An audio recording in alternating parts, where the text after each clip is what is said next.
This is the Rebellious Wellness Over 50 podcast for women over 50 who aren't done yet. You may have seen the worst of aging and are hoping there's a better way.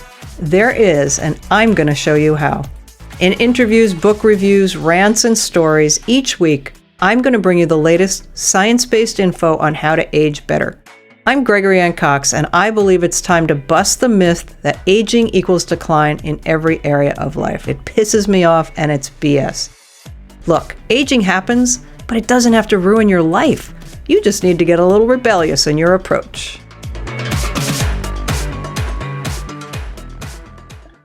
Welcome, everybody, to another episode of Rebellious Wellness Over 50 for women who aren't done yet and want to milk all the juiciness that is left in the years to come. And today, my guest is Brenda Fredericks. Speaking of juicy and body love, we are going to be talking exactly about body love and devotional practices and ways to bring more peace and ease and joy into our lives on a daily basis. But really, the body love piece has got me all excited because that is not something I find is easy to do. Brenda, welcome.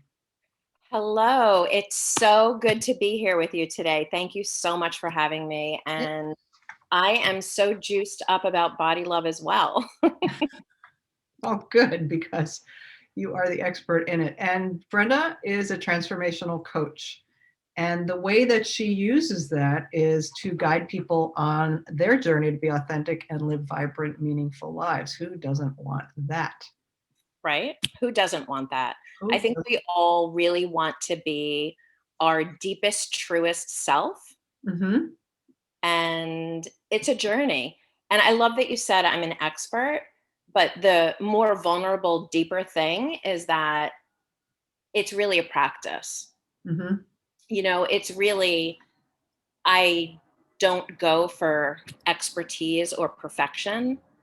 I used to, and it left me feeling empty and never good enough. Mm. What I've shifted my life towards now, which I think is at the heart of what body love is that it's a practice. I like to say it's kind of like laundry. It's never done. You know, I used to always want to do the laundry and have it be done. And there was like maybe a few minutes on a Sunday afternoon where all the laundry was done and put away. But then an hour later, my kids would throw something in the laundry basket and I would feel like, oh my God, here it goes again. And I just had a shift with the actual laundry that, oh, if I just change my mindset that the laundry's never done. It's just something that is continuously being worked on in and out, up and down, whatever it is, and just accept the truth of that, then life actually became a little bit more pleasurable and doable. And I wasn't always behind and failing and trying to catch up. Mm. And I think that loving yourself and loving your body, especially your podcast is so brilliant, you know, for women over 50, when our bodies are changing, how do we do that? You know, You just stole my question. Aging Brenda, how do we still love our bodies? But let's go back for a second. Now I'm going to create a little bit of a cliffhanger. We'll get back to that in a second. But right. I want my listeners to hear the story that you told me. You were a middle school teacher, which first of all, I bow to you. I don't know how anybody does that, but and here you are as a transformational coach and body love person. Tell us about the journey from one place to the next. Yeah. I think I'm kind of like a cat. I don't know that I've lived 9 lives, but I think as women, we're always reinventing ourselves, and that's kind of the fun of life. But yeah, I used to be a middle school teacher. I taught 6th grade in a middle school for 22 years and absolutely loved it. I absolutely loved that age. There's something about them. I won't go too far down that path, but they're just playful and joyful and open-minded. I guess all the things that I want to be myself, and that I work towards. And I did that for 22 years until it just didn't resonate with me anymore. And I loved it when people would say, well, what would you really do in your life? You know, my answer was, I'm doing it. I'm teaching. I loved teaching middle school. I really, really didn't. I really, really did. Excuse me. That's funny. Well, my mind was one step ahead until I didn't. Mm-hmm. And when I started my personal growth journey around the time I turned 40, and I'm 52 now, I just started changing, and I started changing, um, living a life based on how I thought it should look or what the expectations of me were, to, oh, what do I really want to do? What turns me on? What floats my boat?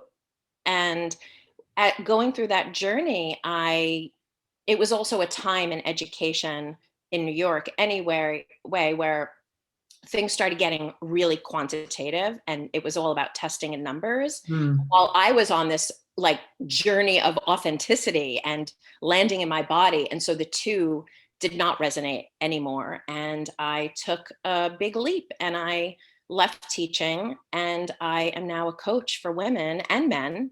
And I teach practices, and at the heart of all of it is loving and accepting yourself exactly as you are, which is a practice.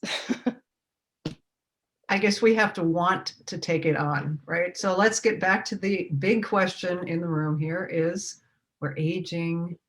How do we want to love our bodies? Because I'm going to speak for myself and maybe a few other women listening.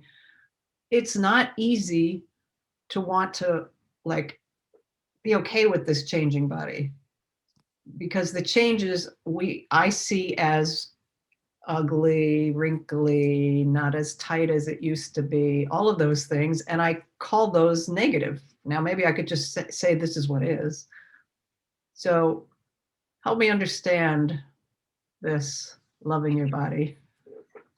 Oh my God, it's such a journey. And as you're talking, I'm thinking, wow, it's really, I don't, there's no quick fix answers for this, but really it's an acceptance. And there's some mourning and grief involved. You know, I have a puffy belly. I had 2 children. I am perimenopausal. This pandemic, I've definitely gained weight. I went shopping a few weeks ago with a friend. We did masked shopping, and the lighting was horrible. Nobody should ever have fluorescent lighting. Let's just say that right now. If you own a shop and you're listening to this, please take down your fluorescent lighting, because it's so unnatural. I had such a hard time that day. I felt terrible about myself. I really did. I saw cellulite everywhere. I saw cellulite where I didn't even know you could have cellulite. And just to give you a picture, I'm 5'10". I don't know how much I weigh, because honestly, I'll probably never step on a scale again. I don't do the scale. Right? No. Right. No. I used to do all of that. I was obsessed. Right? Yeah. Yeah, totally. And I got rid of my scale a long time ago. But anyway, so just to give you a picture of why I'm a curvy woman. I used to be so slim when I was a teenager and in my 20s, that one time my best friend in high school called me skinny, and I cried. Oh. I cried for a really long time. Like, just to give you a picture, like that was how I was. And now I'm a curvy woman. And so to see myself in the mirror that day was shocking. And I didn't like what I saw, just being honest. And, just because I teach body love doesn't mean that I always love my body. And I could feel myself retracting that day. And I took a minute and I looked at the mirror, and I just wanted to cry. I was like, how can I transport myself out of this room? And I just took a breath, and I felt my feelings. And this is part of loving your body. It doesn't mean that you love your physical body. It's like, how can I be with myself? And I felt my feelings, and I do a lot of work with my mind and believing my thoughts. Do I believe my thoughts or not? And I just thought to myself, do I want to go down the rabbit hole of self-flagellation right now? And the answer was no. because there's no cheese down that hole. There isn't. There is it. All it does is like a self-perpetuating radio. I don't know if I'm allowed to curse on here. Oh, please. Okay. Radio fuck you um, cycle, which feels terrible. We actually have a choice of the thoughts that we want to follow or not. And so I chose that day to just breathe. I felt the loss of like, oh my God, I used to not have any cellulite at all, even after I had my children in my 20s. And my body just changed. And there is some sadness about that. There just is. Would I like to have a perfect body on the beach? Damn, yeah.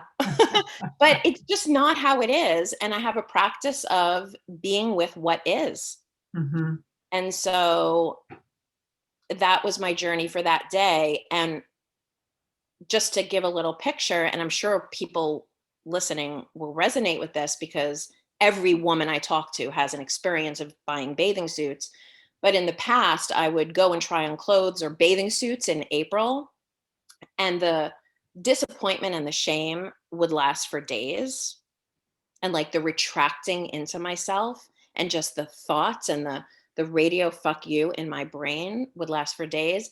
And I was able to find an outfit that I liked that day, which was a woman, right? And leave the store with my self-esteem intact because I chose to just be with what is. I was like, okay, we've got some cellulite. All right. Well, I'm 52. I have some wisdom. I am growing older. This is a wonderful thing. And this is just how it is. I like that you said that there is a feeling of loss, right? There's like, I like so much of what you said, but this one piece stuck out for me because I think in our looking and trying not to compare, because we know we're not supposed to compare ourselves and there'll always be younger people and older, whatever that whole story is. But there is this feeling, especially when I'm with other, I don't know about you, but the circle that I hang out in, even though it's mostly on Zoom now, there's all different ages of people. I'm lucky to have that breadth of experience with people, different ages. And the younger people, sometimes I look at their outfits and I'm like, God, I would kill to wear that dress again, or I get a Bowden catalog or a really cool catalog and I'm like, how long is the dress or the skirt? Like, what's the actual length? Because age inappropriate, too high above the knees, then I go to this whole thing.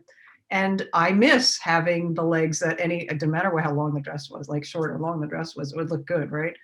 So, but that's a good acknowledgement that it's okay to feel that sad about that. It's not vain. It's not anything. It's just, It's true. Right. It's just true. It's, oh, I used to be 140 pounds. I don't know how much I am now. I really don't know. At least 30 pounds more than that, maybe 40. I don't know. And yeah, I gained weight over my life and in this pandemic. And, I'm not who I was. And then there's gifts with that too. Mm-hmm. It's just like, I have some lines under my eyes and I have a lot of wisdom and I have a lot of joy. And I was blessed to have 4 grandparents while I was in my 20s. And I had grandparents even deep into my 40s. And watching them grow and have so much wisdom, like I just have such a deep respect for who they are. And that's where I'm heading. Yeah. I mean, I always say the alternative, not so good. Yeah. I would love to share this little story about, it was really the first time that I had a deep, deep understanding of what it feels like to feel good in your body, no matter your size. So I would say at the beginning of my personal development journey, I was in a women's community and we would go to Miami once a year and just have this big retreat. We would kind of take over. And I went to the store beforehand and I went shopping and I bought myself bathing suits and I loved these bathing suits. I felt so beautiful and sexy in them. It was a tankini, it was like a tank top because I would not have shown my belly. Right. No. No, I'm with you. I only have tankinis. Yeah. And so, and then the bottom was a skirt and it was super cute. And it felt a little edgy for me because it was a tankini and like a little bit of my belly was showing. And I went to the beach and I was on this trip and we were actually topless. So my tankini would come off and I saw this woman who was on the retreat. She was probably 3 times my size, at least. And I wrote about her in an article because she changed my life. And she was topless with a hot pink boa on her and a hot pink thong. Wow. And her whole ass was out, cellulite and all. Her ass was way bigger than mine. And she owned that like I had never seen before. Because I had an idea of what people with different bodies would do. And that defined how I was going to be. Yeah. But I realized that day, I learned in a very deeply embodied way that wasn't true. And I looked at how I was covering myself up with this skirt and this tankini and all of that. And it's okay because that's where I was on my journey. But I realized, oh, it's just not about having the perfect body. It's what you do with it. It's how you own it and how you walk with it. And I call her hot pink thong lady. She changed my life. I think you hit upon something that I was going to ask about. You started the conversation in answer to the question, what does it make possible for us when we have a body acceptance, a body love? And I think you just started to answer that. So say a bit more about that. Yeah. Oh my God. That's so great. My goodness. When a woman is magnetic. Like a woman is so radiant and like the feminine is so radiant. Like you look at a woman, like for some reason, Marilyn Monroe always pops into my mind because she was such an icon of her with her white dress and people were drawn to her. There's something absolutely stunning about a woman who walks into the room and owns it. There's something magnetic about it. And it doesn't matter what you look like. It's just how you own it. And it's just a belief like, I am here. This is who I am. And I'm just going to own my gifts. And what's possible is joy. Joy. And that's what we're here for. Yeah. That's what we're here for in this life. We're here to many different things and we all have different lessons to learn, but we're here to enjoy our human experience and then, learn some things along the way and maybe we're learning joy. And then connection is possible, like a deeper connection, because when you are letting out your true self, you're revealing yourself. You're not hiding behind masks and walls and you become more connectable.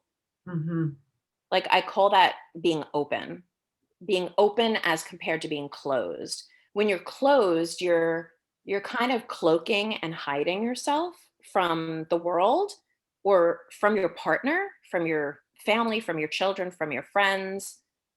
And the opposite is being open and revealing who you truly are and just accepting it for how you are, accepting it for what it is. And, I'm just going to use men and women for this conversation. Men will very often say, I mean, I'm not saying every man, but they kind of don't care if you have cellulite. Yeah. We're just so obsessed with it. And it's so attractive when a woman owns herself. Yeah. That's what makes her truly attractive. And so what's possible is living the life of your dreams and loving yourself and believing in yourself. And then from there, what's possible? So much. Yeah. And the word intimacy came up for me when you were talking about, men will say they don't care what you look like but I think even if it could be, with your children, with your partner, with intimacy doesn't have to mean sexuality, but clearly it's the first step towards a deeper sexuality is to be truly intimate. But intimacy can happen just in a conversation with a friend or this and that. But if you are walking around with the weight of, God, they're looking at my wrinkles, or I wonder if I look fat when I meet my girlfriend for lunch, or then that's there. That's Exactly. also present in the encounter, the relationship, the experience. And that's not allowing for the full juiciness of it. True. It's so true. 100%. You're absolutely right. Yeah. Just showing up as you are. And that's why I've learned to, a lot of my journey has been learning to say the truth. Mm, And, like we're doing in this conversation, just really saying the truth of what it is. And that is intimacy. It's letting yourself be seen. yes. We often wait for someone to see us or ask us the right question, but it's up to you, it's up to us, to me, to let ourselves be seen, Hmm. and that's a choice in Yeah. And every what do we want to moment. be seen for or seen as? Exactly. Ourselves, but we Yeah. have to love ourselves to be willing to, never mind the body, because I think sometimes the body's a metaphor for other things that are going on. We have to be willing to be seen for all of the wackiness we are, the loveliness we are, the annoying parts we are. And so it's cellulite or it's a bad habit, but we have to just accept it, would you say? It's really true, and it's just accepting ourselves as we are and our bad habits, and revealing those things to the people that we love, and then seeing their stuff and loving them where they are, Hmm. and being like, okay, well, we're both here, we're not perfect, and just coming to the table. And I'm all about deep responsibility and owning your part, and that's what creates intimacy. And it's imperfect. Any idea of perfection, or the way your life is supposed to look, is unrealistic and sets us up to feel disappointed. Hmm. Yeah, expectation. Oh my god. Yeah, exactly. It's when we expect certain results, that's what brews resentment and heartache. Hmm. Especially when we expect it from some other person, right? Where it's one Exactly. thing to be hard on ourselves, but I think I'll speak for me. If I'm being hard on myself about something and I see it in somebody else, I'm immediately in judgment of they're doing it only because it's something that bothers me about me. Like if I didn't have it, I might not even think that about them. It's so crazy. It's so true. It's so true. And it's such a great practice to use people as a mirror. Hmm. It's such a great practice. If somebody's bugging you, oh, do I do that? I always tease my husband. I learned this many, many years ago when I was first training to be a coach. Somebody used to do this and say, when I would say something, the mirror is up. I'd be like, bitch, what are you talking about? But it's so true. So I torture him all the time because he'll be like, man, about something about work or somebody at work. And I'm like, you do that too? Right? And usually those things do bug us Yeah. because maybe we just don't like that thing about ourselves, or we wish we wouldn't do it, or we don't know how to change it. Yeah.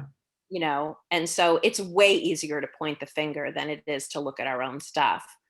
I think Zig Ziglar, who's, been dead a long time, sales guy, motivational speaker, used to say, when you point one finger at somebody else, you point three back at you. I Exactly. forgot that. I was like, really? How could that be? It's shocking and true. Yeah. It really is.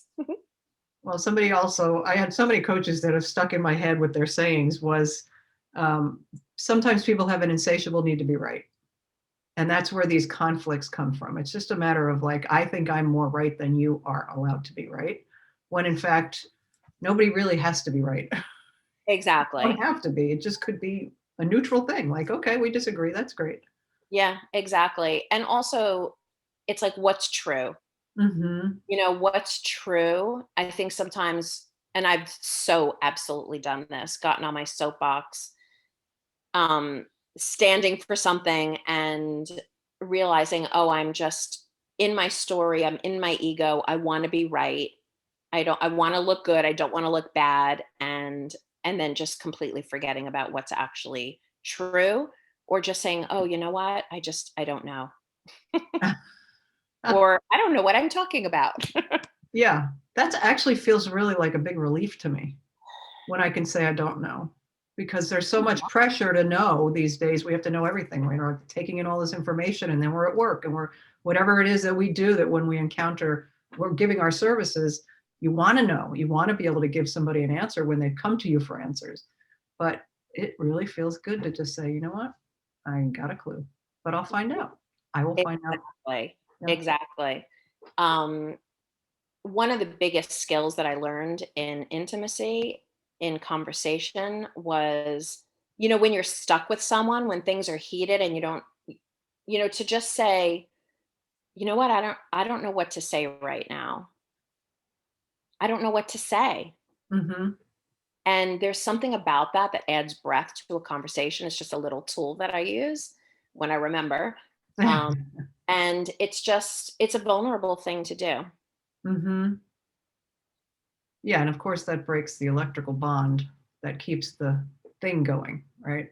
Exactly. Yeah. Exactly. Now Because there's a disconnect, and yeah, exactly. It just changes it to a different trajectory. mm-hmm. And um, when you get vulnerable, somebody else will likely get vulnerable. And people who are vulnerable, it just inspires me so much. I'm so grateful that I have people who are vulnerable around me. I mean, at this point in my life, it's just the way it is. And vulnerability is a superpower. Like, it's really a superpower, revealing who you truly are, revealing what's really on your mind, and what you're concerned about, what you're afraid of. It's a superpower. Yeah, it's interesting you say that. Of course, my marketing hat went on, and I was thinking it's almost like when you are fully yourself in your business, or you write your emails that they reflect you and who you are, you're going to get people that unsubscribe or don't want to come into your world. Great. That's awesome, because I don't want people listening to stuff they don't want to hear. And it's the same thing in our real life.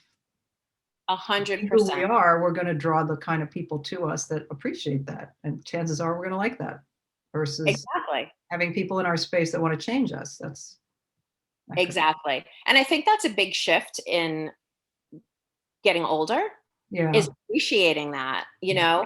because there was a time in my life where I didn't want to do that, or I didn't know how to do that, or I was absolutely a people pleaser and a control freak. I was the former CEO of the universe, in case you didn't know. I didn't know that, Brenda. No, yeah, yeah. It's in my bio. Um, and I've just let that go. And life is so much better. So much better. Yeah. Yeah. Well, it's hard to be the CEO of the universe. I mean, how can you please that many people? Come on. Right? Well, if everyone would just listen to what I said and live their life according to me, then yeah. But actually, instead, the shift is just taking care of myself in here and letting other people have their journey. And I think that's one of the hardest things to do. I notice with my clients and with myself, especially as a mother too, and being in relationship, it's the hardest thing to do, is to just let people live their lives. And I see a lot of parents micromanaging their kids, and I used to do that too when they were little. And the more I learned about myself, and I started accepting myself on my journey, and knowing, oh, everything I do, I'm learning from, and then affording my kids the same luxury, the same Mhm. gift. Um, they were able to grow and learn at their own pace, because I just stopped protecting them from, quote, failing. Mm. Oh my God, it was a life changer. I just see so many parents trying to protect their kids from feeling bad or hurting or failing or whatever it is. Well, that's how we learn. Mhm. And I'm really proud to say that my kids are both in their 20s and doing exceptionally well and paying for everything on their own. Bonus. Yeah, because I gave them the reins for their own life. And in order to do that, it meant I had to have the reins on my own life and be willing to go down into the darkness, feel all the feelings. And once I learned how to do that myself, I was able to be there for other people to do that, because we really have such a negative view of feeling sad or grief or going into the darkness in our society. And really, that's where we learn, that's where the juice is, that's where we gain our power. And I want that for my kids. Mm-hmm. Yeah. I want that for myself, and I want that for my clients. Mm-hmm. Yeah. Self-determination, I think they might call it in the world of psychology, to be able to make our own decisions because we trust ourselves, I guess, to make decisions, and if, like you were saying, if kids never get a chance to fail or to try something new and then decide that's not for me, but I'm glad I tried it, then they start to have self-sufficiency as they grow into adulthood. And I think adults who didn't get that struggle until they get some awareness or a coach or somebody that can help them find that self-sufficiency. Like, you have it in you. It just never got a chance to blossom as fully. Exactly. And some people in their 40s and 50s are still doing what they should be doing, or acting the way they should, or dressing the way they should. Yeah. And it's exhausting. Yeah. I find that to be exhausting. I don't want to do that.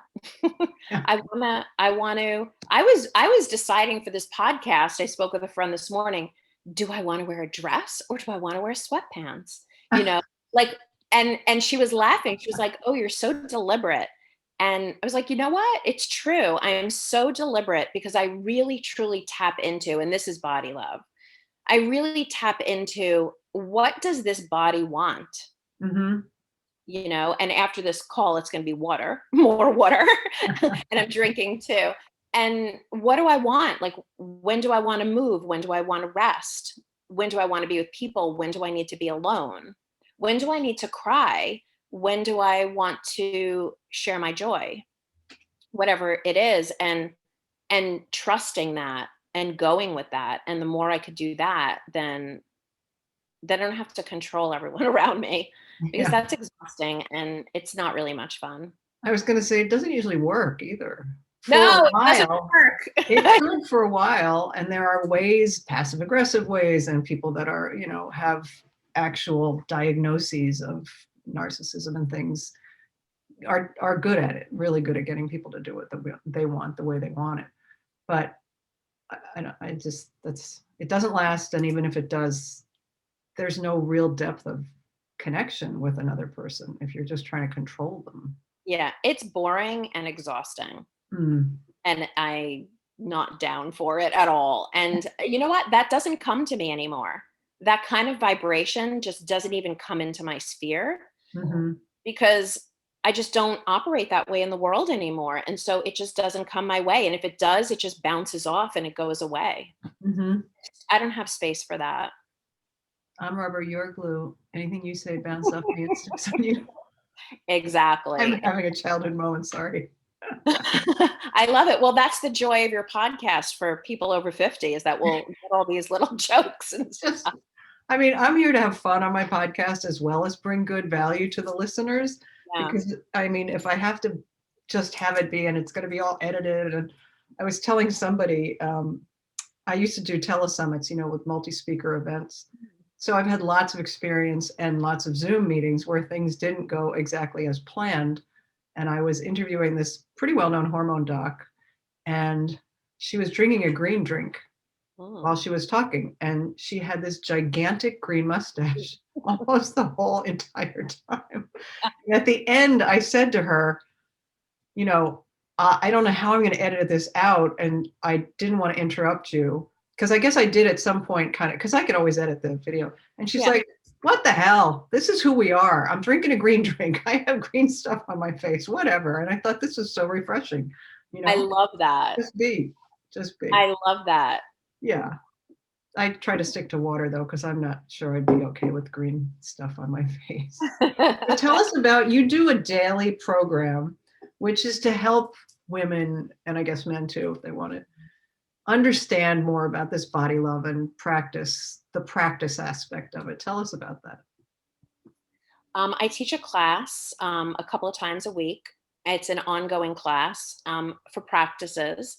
It's for men and women. It's for practitioners, people who are people who want to work with their mind and not necessarily believe their thoughts. People who want to come to the table and have connection and see what's possible. And we do a series of practices, and every day is a little bit different, but the structure is the same. And we do writing and meditation and all kinds of practices that help us reflect on our behavior of who we are, and then also our fears and letting go of our fears, so we can access our desires. And going through the process of practices every day it's like a little mini transformation every day. Mm. And over time, you can really have a lot of change and transformation.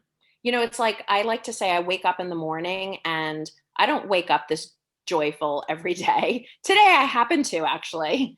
But some days I wake up and I'm in a spin cycle, or I'm upset, or I open up my phone and I see something in the news and I get triggered or upset, or I'm upset about that thing that someone said last night.